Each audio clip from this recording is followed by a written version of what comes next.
옛날 한 어부가 바다에서 고기를 잡고 있었어요. 그날따라 그물에 아무것도 잡히지 않았어요. 그때 물고기 한 마리가 펄쩍 솟구치며 말했어요. 당신의 아기를 내게 주면 물고기를 잔뜩 잡게 해줄게요. 아기가 없던 어부는 껄껄 웃으며 고개를 끄덕였어요. 암 주고 말고 약속하마. 어부가 대답하자마자 그물 가득 물고기가 올라왔어요. 잔뜩 신이 난 어부는 집에 돌아와 아내에게 자랑을 했어요. 그런데 아내가 슬피 울며 말하는 거예요. 지금 제 뱃속에 아기가 있는걸요. 어부의 이야기는 임금님에게까지 전해졌어요. 저런, 내가 그 아기를 보호해 주겠다. 임금님은 아기가 태어나자 궁전으로 데려와 훌륭한 청년으로 키웠어요. 하루는 청년이 아버지와 함께 낚시를 가게 해달라고 임금님에게 간절히 부탁했어요. 임금님의 허락을 받은 두 사람은 바다에서 즐거운 시간을 보냈답니다. 그런데 갑자기 바람이 불어 손수건이 휙 날아갔어요. 청년이 손수건을 잡으려고 손을 뻗는 순간 무시무시한 소용돌이가 청년을 집어삼켰어요. 그리고는 아주 먼 곳으로 청년을 데려갔답니다. 청년이 눈을 뜬 곳은 흰 물결이 밀려오는 바닷가였어요. 하얀 수염을 기른 노인이 다가와 청년에게 말을 걸었지요. 이복의 청년, 정신이 드는가? 여기가 어딘가요? 하얀 눈 왕국이라네. 그대는 어디서 왔지? 청년은 노인에게 지금까지의 일을 모두 이야기했어요. 그러자 노인이 말했어요. 바닷가를 따라 조금 더 걸어가면 3명의 공주를 만날 거야. 공주들은 마법에 걸려서 목까지 모래에 파묻혀 있지. 공주들 중에서 셋째 공주의 부탁만 들어주도록 해. 그러면 그대에게 큰 행운이 찾아올 거야. 청년은 노인의 말대로 바닷가를 따라 걸었어요. 정말로 세 공주가 모래 위에 머리만 내놓고 있었죠. 첫째 공주가 귀엽게 굴며 도와달라고 했지만 청년은 못 본 채 지나갔어요. 둘째 공주도 부탁했지만 청년은 그냥 지나쳤어요. 마지막으로 셋째 공주가 그를 불렀어요. 우리는 트롤의 마법에 걸렸어요. 당신이 트롤의 성에 가서 그들을 물리쳐주면 우리 중 한 명과 결혼할 수 있어요. 부디 우리를 도와주세요. 그제야 청년은 고개를 끄덕였어요. 당신은 모두 3번을 싸워 이겨야 해요. 처음에 머리가 셋 달린 트롤이 3개의 채찍으로 당신을 때릴 거예요. 하지만 벽에 걸린 약을 바르면 상처가 곧 나을 거예요. 그 뒤 칼을 잡아 물리치세요. 청년은 셋째 공주의 말대로 트롤의 성에 갔어요. 휘. 청년은 트롤이 휘두른 채찍에 맞았지만 얼른 약을 발라 치료를 했어요. 그리고 재빨리 칼을 들어 트롤을 물리쳤죠. 머리가 셋 달린 트롤이 죽자 공주들은 모래 위로 허리까지 올라왔어요. 청년은 머리 6 달린 트롤과도 싸워서 이겼어요. 그러자 공주들이 모래 위로 무릎까지 올라왔지요. 이제 마지막으로 머리 9 달린 트롤이 남아 있었어요. 이 트롤은 9개의 채찍을 마구 휘두르더니 청년을 번쩍 들어 벽을 향해 던졌어요. 청년은 그만 기절하고 말았어요. 다행히 벽에 걸린 약병이 깨지면서 청년의 몸 위로 약이 흘러내렸고 상처는 씻은 듯이 나았어요. 청년은 벌떡 일어나 용감하게 트롤을 물리쳤지요. 공주들은 마침내 마법에서 풀려나 자유의 몸이 되었어요. 청년은 셋째 공주와 결혼하고 하얀 눈 왕국에서 몇 년 동안 행복하게 살았어요. 그런데 날이 갈수록 청년의 얼굴이 어두워졌어요. 부모님을 떠나온 지 너무 오래되었어요. 한 번만이라도 부모님을 만날 수 있다면.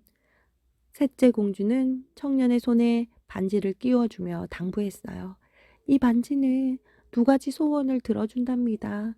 첫 번째 소원을 빌어 집에 다녀오세요. 부모님을 만난 뒤 2번째 소원을 빌어 다시 돌아오겠다고 좋아 약속해 주세요. 청년이 공주와 굳게 약속하고 소원을 비니 눈 깜짝할 사이에 집에 도착했어요. 부모님은 아들을 보자 눈물을 흘리며 기뻐했어요. 며칠이 지나자 어머니는 아들을 자랑하고 싶어졌어요.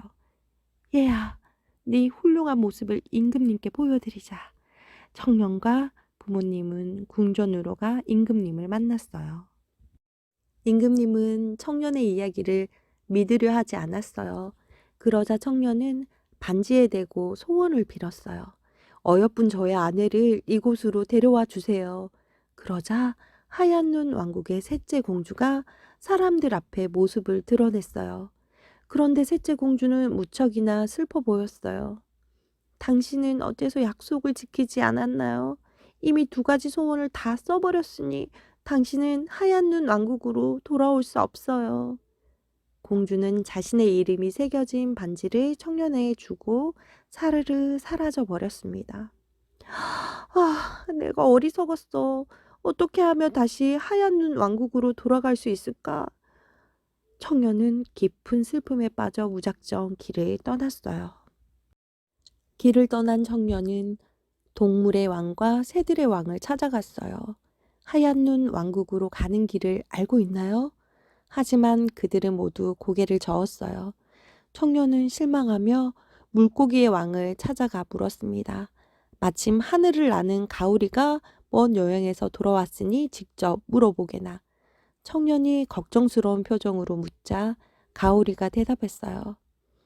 알고 말고 셋째 공주의 남편이 먼 곳으로 떠났어. 내일 공주는 새 신랑감을 맞이한답니다. 아, 내가 바로 셋째 공주의 남편이에요. 그러니 제발 하얀 눈 왕국으로 가는 방법을 알려주세요. 그렇다면 좋은 방법이 있어요. 들판에 가면 서로 싸우고 있는 삼형제가 있을 거예요. 이들은 마법의 모자, 망토, 장화를 서로 가지려고 100년 넘게 싸우고 있답니다. 가오리는 지느러미를 펄럭이며 말을 이었어요. 이 3가지 물건만 있으면 아무에게도 보이지 않고 원하는 어디든 빨리 날아갈 수 있어요. 가서 삼형제를 속인 뒤 물건을 얻으세요. 청년은 고맙다고 인사를 하고 들판으로 달려갔어요. 모두 다 내 거야. 내가 큰형이니까. 그런 법이 어디 있어. 어서 놔. 무슨 소리. 막내에게 모두 양보해야지. 가오리의 말대로 삼형제는 끝도 없이 싸우고 있었어요. 청년은 싸움에 슬그머니 끼어들며 말했어요. 누가 이 물건들이 진정한 주인인지 제가 한번 써보고 알려드리면 어떨까요? 그거 좋은 생각이야. 삼형제는 청년에게 물건을 건넸어요.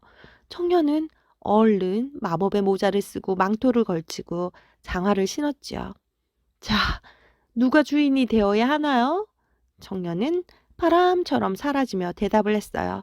다음에 만나면 그때 판결을 해드릴게요. 꼭이요. 하얀 눈 왕국으로 가던 도중 청년은 북풍을 만났어요.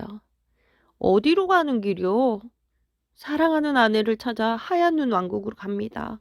청년의 이야기를 모두 들은 북풍은 그를 돕기로 했어요. 드디어 하얀 눈 왕국에 도착하자 청년은 성문 앞에서 기다리기로 하고 북풍은 휑휑 거센 바람을 일으켰죠.